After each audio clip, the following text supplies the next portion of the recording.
Hello everyone, welcome to my channel. Please subscribe and keep watching more details. Bold and the Beautiful. Liam hits Steffy with whopper of a dying request.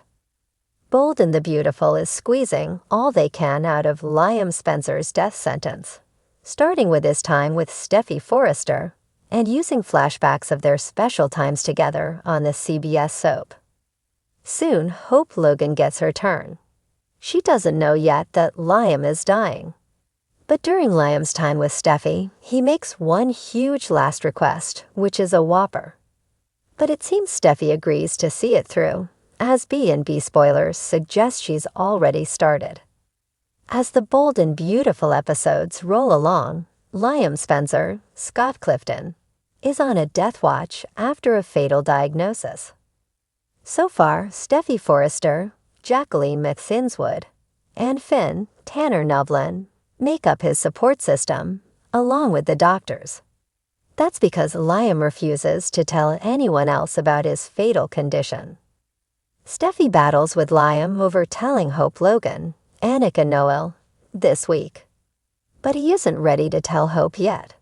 Still, Steffy thinks she should be told. Steffy is the mom of Liam's oldest daughter, Kelly Spencer, Sophia Perez McKinley. And since Hope is the mom of his other daughter, Beth Spencer, Jordan Lynn Ariza, Steffy believes it is her right to know that Liam is dying. So Steffy makes a case for telling Hope Logan on Bold and the Beautiful this week. Steffy tells Liam Spencer that knowing about his fate today gives her time to prepare herself for what is about to come. This way, she can be more prepared to help her daughter when she loses her father. But Liam isn't allowing Hope this time, and Steffy Forrester feels it's not fair to her. Bold and the Beautiful has Liam Spencer changing, both physically and with his mode of thinking.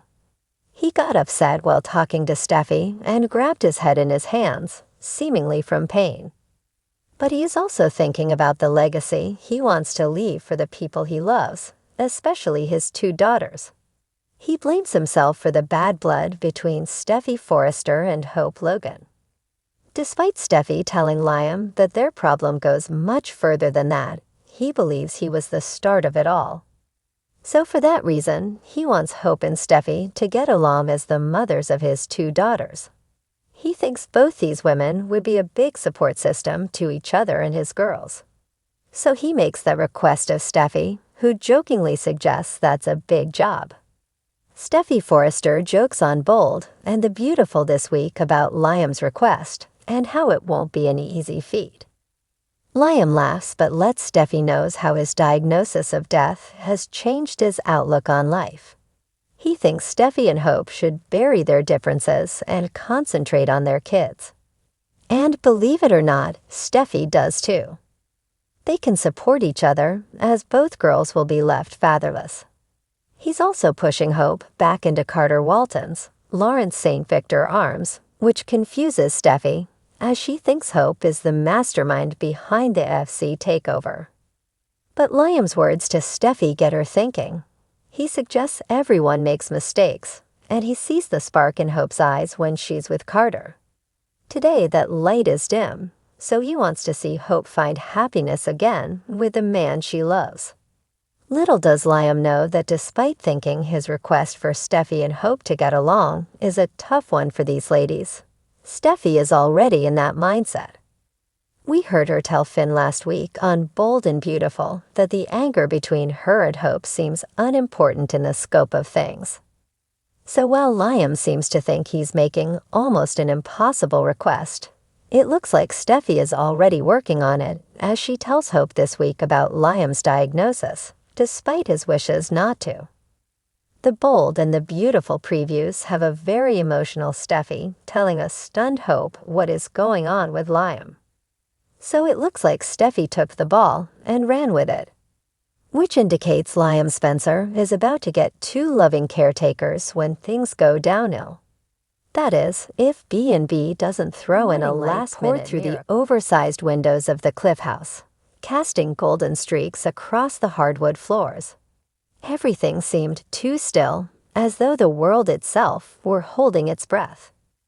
Steffi Forrester sat alone on the edge of the sofa, clutching a mug of untouched coffee. Her mind was swirling, lost in the chaos of the last 48 hours. Then came the knock. 3 sharp raps on the door. Her heart sank even before she rose to open it. She knew who it was. Liam. He stood there, pale as moonlight, with tired eyes that carried 1,000 unsaid words. His usually neat hair was disheveled, and his clothes hung loosely on him like he'd forgotten what it meant to care. There was something haunting behind his eyes. "Can I come in?"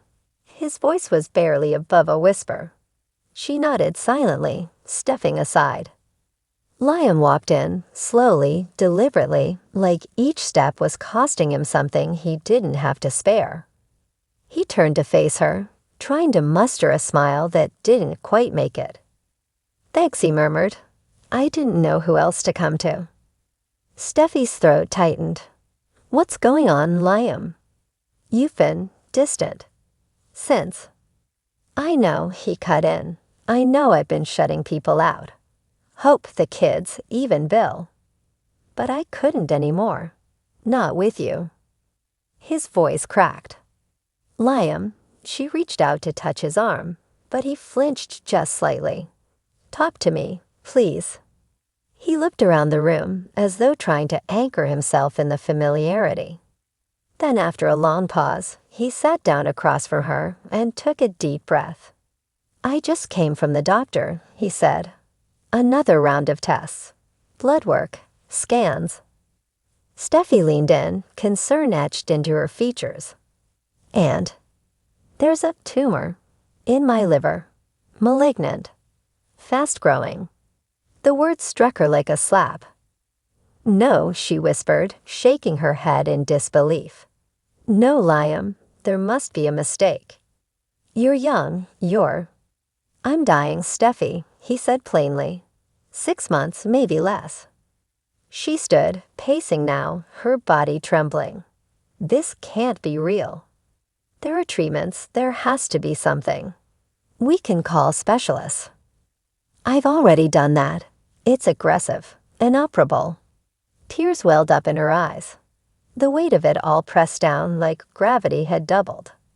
And then he said it. "I need you to marry me, Steffi." Silence fell between them like a crashing wave.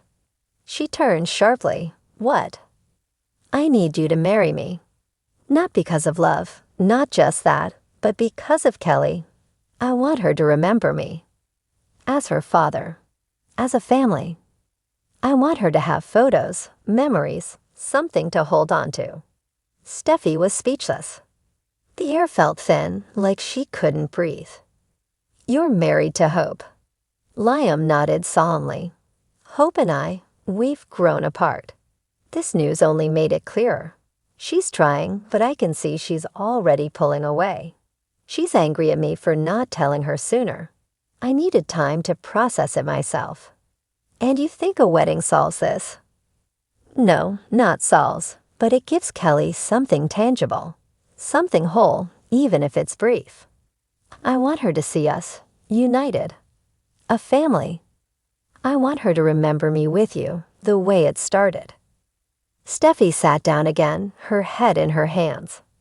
The idea was ludicrous, desperate, emotional, and yet so undeniably human. "You're asking me to pretend," she said.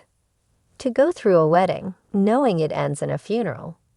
I'm asking you to give me dignity.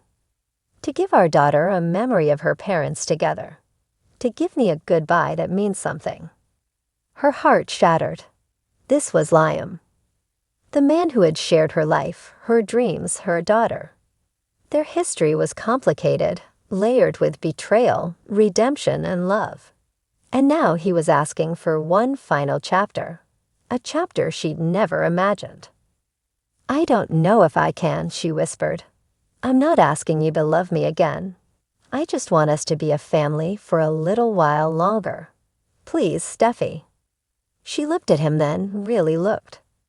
Past the man in pain, past the fear. She saw the father. the soul trying not to vanish without a trace. And suddenly her anger, her resistance, they all melted away. She got up, walked toward him, and placed her hand gently on his cheek. "You don't have to pretend with me, Liam. If this is what you need, then yes." His eyes filled with tears. "Thank you." "I'm not doing this because you asked," she said softly. "I'm doing this because I love Kelly, and because I've never stopped caring for you."